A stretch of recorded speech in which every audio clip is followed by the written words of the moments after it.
E aí galera, sejam muito bem-vindos a mais um vídeo aqui desse canal. Olha só quem está de volta para falar sobre o nosso famigerado e famosíssimo aqui do canal Crepúsculo, que nos rende muitos memes e muita visualização. Então estou dando continuidade aí à nossa saga de reassistindo aos filmes da saga Crepúsculo. E o filme da vez é o filme Eclipse. Estamos partindo para uma nova fase de Crepúsculo, tá? Então assim, segura aqui na mão que ainda tem muita coisa pela frente. Pra quem não assistiu o último vídeo sobre a gente reassistindo Lua Nova, eu vou deixar aqui em cima no card pra vocês, mas dando uma breve recapituladazinha. Basicamente o que aconteceu no outro foi que no final do filme a gente terminou com o Edward pedindo a Bella em casamento e o Jacob descobrindo sobre isso e ficando pé da vida, e a Bella não aceita e a gente meio que vai iniciar por aqui. Mas antes de a gente começar, ó, já vai deixando o seu like aí se você gosta desse tipo de conteúdo. Se você espera todas as vezes sair vídeo sobre Crepúsculo, você já tem que estar inscrito aqui nesse canal. Aqui no início de Eclipse a gente já inicia com aquele mesmo lenga-lenga que terminou lá no final do outro filme, sobre esse papinho de casamento, não sei o que,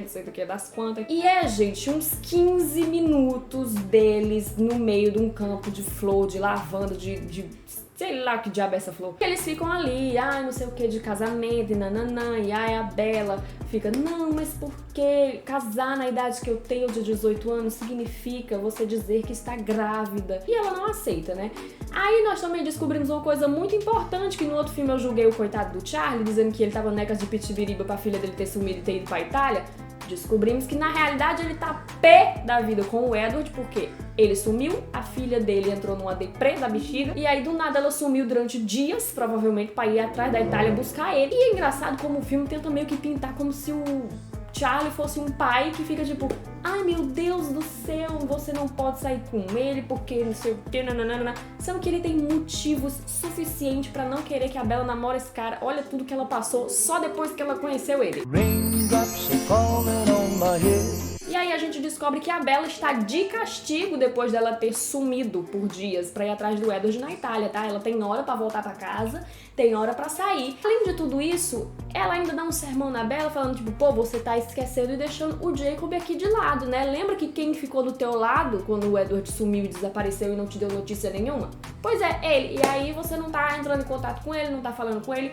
Tudo bem que o Jacob também tá sendo meio babaquinha, porque ali a Bella tenta falar com ele e ele simplesmente não dá as caras ou não fala nada porque ele tá irritado com o fato que o Edward tá querendo pedir ela em casamento ali e ele fica tipo, ai, vai casar com ele, vai virar vampira e não sei o que. Lembra daquela rixazinha que eu falei lá no outro vídeo? Essa mesma rixazinha tá acontecendo ainda. E aí, no dia seguinte, já estão todos eles na escola, Bella com seu grupinho de amigos, o Jasper e a Alice se juntam pra dizer que eles vão dar uma festinha. E aí, né, o último episódio de festa não foi muito bacana, então o Edward meio que fica tipo, pô, outra festa? Só que daí, do nada, a Alice, no meio de tudo, tem uma visão bizarra. Só que a única pessoa que sabe exatamente o que a Alice pensou ali naquele momento, a visão que ela teve, é o Edward, porque ele leu os pensamentos dela. A Bella, obviamente, percebe também o que aconteceu, mas não fica sabendo de nada.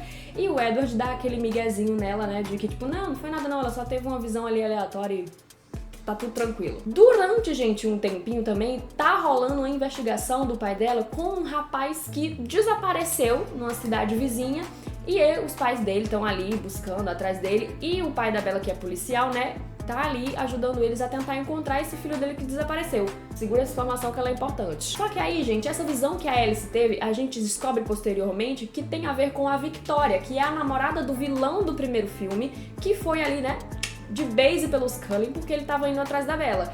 E aí, a visão que a Alice teve foi sobre a Victoria, que ela viria atrás da Bella, e aí eles precisavam tirar a Bella da cidade. E como é de costume, eles simplesmente não falarem nada pra Bella sobre a vida dela, o Edward dá uma sugestão deles irem visitar a mãe da Bella na Flórida. E aí a Bella aceita, e eles passam um tempo lá com a mãe dela. É um momento muito bacana. A mãe dela também é uma das poucas pessoas que tem, assim, um mínimo de neurônio possível dentro da cabeça. Esse momento também serve como uma certa manipulação do Edward para que a Bella desista da ideia de ser vampira, né? Porque ele chega ali e fala, olha, você não vai ter isso, você não vai poder mais ver sua mãe, a sua mãe vai envelhecer, o seu pai vai envelhecer, você vai perder todos os seus privilégios como humana, você não vai conseguir ter conexões reais com pessoas humanas normais, porque todas elas vão embora e você vai ficar por aqui. Só que aí a Bella percebe, fala, você não vai me fazer desistir tão fácil assim não, meu amor, meu querido, meu colega, meu parceiro. Aí no meio dessa manipulaçãozinha toda, enquanto eles estão lá na Flórida, com a Bella tendo esse momento legalzinho com o Edward e a mãe dela, lá em Forks estão todos os Cullens aliados aos lobos pela primeira vez, tá? Nesse filme, correndo atrás da Victoria porque ela tá ali, né, também acabando, meio que criando um exército pra acabar com a Bella. Então ela tá ali na área dos lobos, nas redondezas de Forks, atacando muitos seres humanos, o que ali fez com que eles criassem uma certa aliança. Os Cullen pra proteger a Bella e os Quillettes pra proteger o pessoal ali da redondeza, de onde eles protegem, né, contra os sanguessugas. Mas infelizmente no meio de toda essa caçada, a Victoria consegue fugir e, né, não deu em nada. De volta a Forks, a Bella e o Edward estão indo normalmente ali pra escola e se deparam com o Jacob esperando a Bella na porta da escola. E aí o Edward fica todo enciumadinho, né, com aquele negócio de tipo, não vai com ele, eu confio em você, mas é nele que eu não confio. Ou seja... Mas a Bella obviamente ignora o que o Edward disse, sobe na garupinha da moto do Jacob e vão os dois dar ali um rolé. Eles têm um momento assim bem bacaninha porque o Jacob leva ela lá pra Toca dos Lobos, onde a gente descobre que tem a Lia e o Seth, que são novos integrantes aí da trupezinha dos lobos, e eles são filhos do Harry, que eu passei o vídeo passado inteiro chamando ele de Henry. Foi mal, Harry. Hip. E aí eles estão tendo um momento super bacana, falando sobre imprints e tal, a Bella descobrindo mais sobre o universo do mundo dos lobos. Só que aí tudo é arruinado quando ela fala da transformação, da bendita da transformação. Ele fica pé da vida. Eu acho que ele não tem direito de ficar irritado não, porque mesmo que seja uma escolha bem idiota da Bella, querer simplesmente virar, né, do nada e falar, ai, minha vida não teve sentido nenhum de um momento pra cá, e a partir desse momento que eu encontrei o Edward, aparentemente fez sentido total e vivi ao lado dele o resto da minha eternidade para sempre, e amém. Mesmo que seja uma ideia meio acelerada demais, digamos assim, é a decisão dela. Tipo assim, se ele gosta dela tanto assim, por que a decisão dela é uma coisa tipo, ai, nossa, pelo amor de Deus, o que você tá fazendo com a sua vida? Gente, quando alguma pessoa ao redor da gente tá fazendo uma merda e a gente alerta e a pessoa não ouve, deixa a pessoa fazer. Ué, você vai fazer o quê? Viver a sua vida em torno daquela pessoa, ai, sofrendo? Vai, deixa, querido. Uma hora ela percebe ou não percebe, vai que é você que tá sendo errado também na história. Só que aí, gente, durante a noite, lembra daquele menino que eu falei que os pais estão junto ali com o Charlie pra tentar encontrar porque ele desapareceu magicamente lá da cidade dele? Pois é, esse menino foi um vampiro que foi transformado pela Victoria e ele está fazendo um complô com ela pra ir atrás da Belinha e acabar com a vida dela, coitada. Desumanos, o que tá acontecendo comigo? Então, à noite nós temos ali a presença de Riley dentro da casa da Bella, que aparentemente é muito fácil de encontrar essa menina, tipo assim, não tem proteção nenhuma, eles estão protegendo ela, mas também não tá protegendo ao mesmo tempo, porque qualquer pessoa invade a casa dela, é uma proteção meio não protetiva. E aí ele tá lá dentro da casa dela, rouba uma blusa dela, que além de ser vampiro, querer acabar com a vida dela, ainda é ladrão. Só que aí a Bella chega em casa e tal, e o Edward chega atrás dela, e aí você pensa, nossa, o Edward foi lá porque ele sentiu a presença do Riley na casa dela? Não, ele foi lá pra ver como que a Bella tava depois dela ter ficado tanto tempo com o Jacob. E aí, já lá na casa da Bella, é aí que ele percebe que teve a presença de outra pessoa, de outro vampiro lá dentro da casa da Bella, e eles passam a conversar ali, os Cullen, pra tentar descobrir qual o envolvimento desse vampiro que apareceu por lá na casa da Bella com a Victoria, porque obviamente não é simplesmente um acontecimento esporádico do nada. A Bella, pela primeira vez na vida, usou algum neurônio e pela primeira vez na vida alguém ouviu o que ela tinha a dizer. Ela fala pra que os vampiros Cullen se aliem com os Quillettes para protegê-la, porque sozinho eles iam precisar caçar, eles iam precisar sair e eles iam ficar desprotegidos, já que a Victoria aparentemente está construindo um exército, que é uma coisa que eles constatam assim, que tipo assim, ela transformou uma pessoa, manipulou ela pra ir atrás da Bella, então não seria uma coisa meio óbvia que ela estaria ali planejando uma coisa muito maior por trás? Então eles precisariam de forças para poder combater esse possível exército aí. No momento em que ela tá com o Jacob, eles ficam conversando ali, dando uns rolê,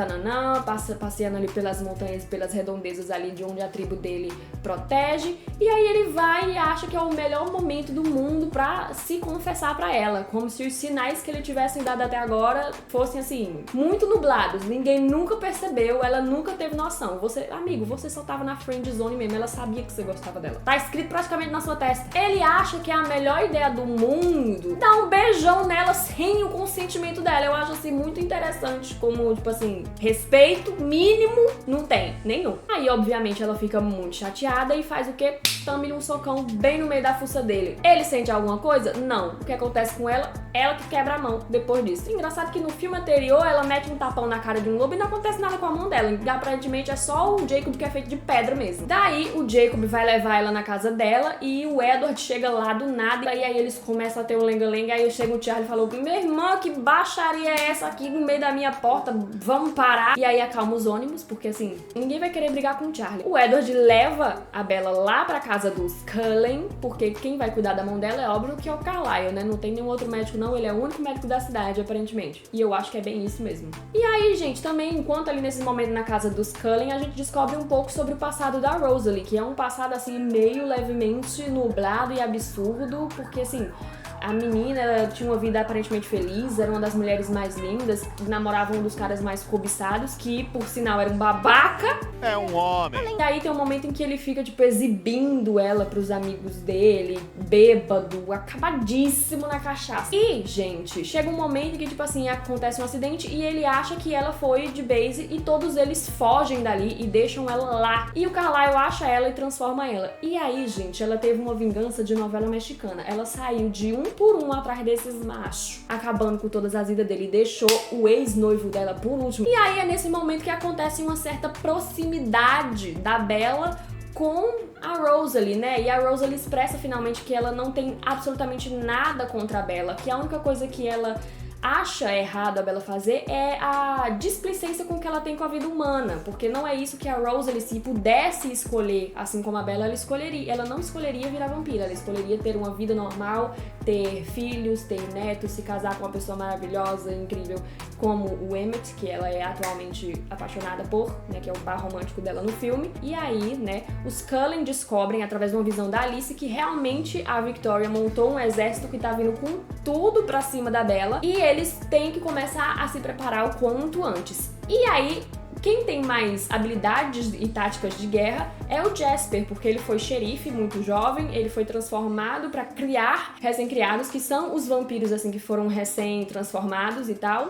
Então ele tem muitas habilidades de treino e muitas habilidades em campo. E aí chega um dia de um teste, eles vão fazer um teste pra ver como que vai ser no dia da batalha. E aí, pra esse teste, a Bella precisa ser carregada pelo Jacob pra que o cheiro de lobo do Jacob encubra o cheiro da Bella, né? Pra que os vampiros da Victoria não cheguem na Bella através do cheiro dela. Lembra lá que o Riley pegou uma camisa dela? Tinha sido pra isso, pra eles poderem farejar o cheiro da Bella. Dá tudo certo, o teste funciona, não tem nenhum rastro assim da Bella. A Alice consegue um álibi pra Bella, pra ela poder, no dia da batalha, ter ali, né, como falar pro seu pai: então, pai, eu não vou poder ficar em casa porque eu vou estar ali no meio do exército. Ela não ia falar um negócio desse pro pai dela, né? Então a Alice vai lá e fala: não, nós vamos ter uma festa do pijama de garotas.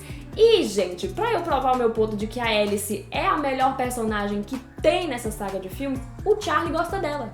No dia anterior da batalha, né, do fatídico dia que o exército chega lá na cidade de Forks, eles têm que ir caçar, né? Então todas as outras pessoas da família dos Cullen, eles vão caçar pra poder renovar as suas forças, né? Caçar animais, porque eles são um tipo de vampiros vegetarianos, como a gente já bem conhece. E aí ela acaba tendo um momento a sós com o Edward, porque o Edward, assim como o Jacob, vão ficar a cargo de proteger a Bella. Então eles não vão precisar necessariamente ir pro campo de batalha. E aí ele fica um momento a sós ali com a Bella e tem uma cena muito de um rally rola meio quente, que não sei o que quase dá naquilo que eu falo: gente, pelo amor de Deus, uma hora dessa, não.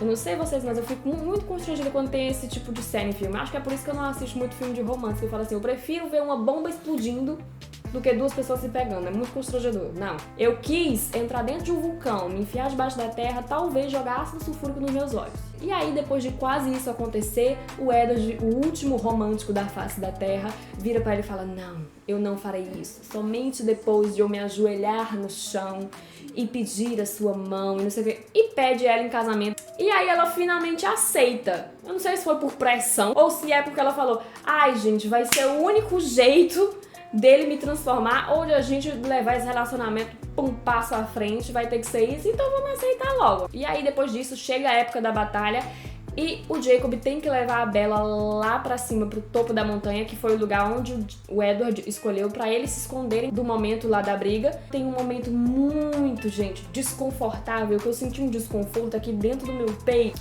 porque simplesmente o Edward escolheu um lugar aparentemente muito frio, ele não sente frio porque ele é gelado, e o Jacob não sente frio porque ele é muito quente. Aí o que que acontece? A Bella tá lá congelando feito um picolé, e o Edward tem que ficar observando o Jacob agarrado na noiva dele porque ela tá com frio. E aí o dia da batalha chega, o Jacob vai fazer a ronda matinal antes dele ir para o campo de batalha. Por quê? Porque ele vai trocar de lugar com o Seth, que é esse outro menino lobo que entrou na matilha recentemente. E aí o Edward e a Bella estão conversando ali sobre o negócio do casamento e tal, e o Jacob acaba escutando que ela aceitou se casar com ele, e ele fica, tipo, de novo, novamente, mais uma vez, muito irritado com isso. E o que que acontece? A Bella faz o quê? Vai atrás dele, porque aparentemente a opinião dele, por mais que vá contra a felicidade dela, porque é o que ela quer, é muito importante. Aparentemente, ele querer estar no lugar de outra pessoa, ele não conseguir simplesmente falar: não, beleza, é o que você quer pra sua vida e ficar feliz com isso, ou se afastar de vez, ele tem que ficar irritado e ela tem que falar assim: ah, beleza, não, você tem que estar na minha vida também. Ah, meu amor, você também se decida, Bella. E aí, o que que acontece? A Bella vira pro Jacob e fala: Jacob, me beije. Isso, ela estando noiva do outro. E aí a Bella volta pra lá, pro Edward, depois do Jacob dar um beijão nela e ir pro campo de batalha. Ela volta lá pra falar com o Edward e ela fala: Edward, você viu? E aí, tipo, o Edward vira pra ela e fala, tipo, você gosta dele, você ama ele. E aí ela não nega, ela não fala, tipo, não, eu amo você. Ela fala, tipo, não, mas eu amo você mais. E aí, aparentemente, o Edward falou: não, beleza, tá tudo tranquilo aqui, né? Tô sentindo um pezinho a mais aqui bem no meio da minha testa, mas não tem problema nenhum não, tô tranquilo. Jaqueta mangangá! E aí começa, menino, todo bafafá. Começa a ter ali as brigas e as coisas e taraná.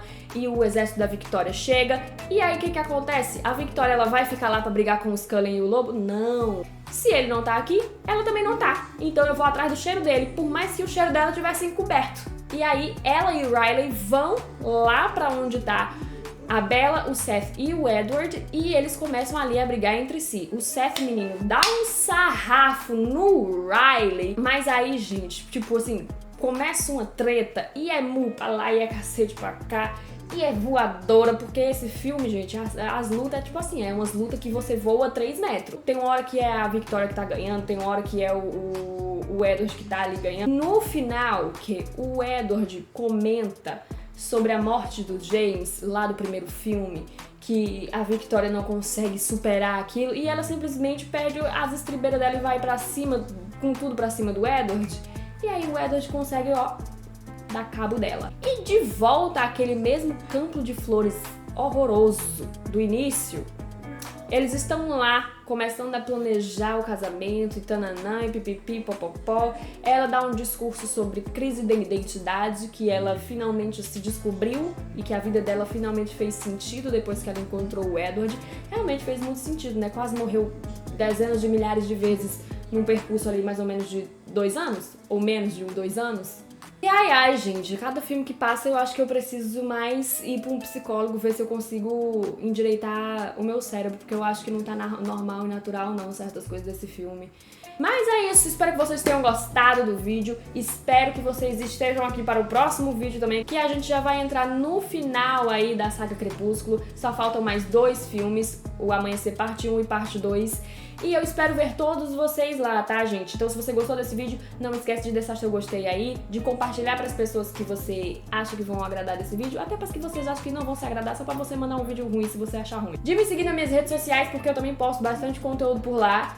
E, é óbvio, se inscrever no canal, porque isso me ajuda bastante, tá? Um beijo, até a próxima. Tchau, tchau!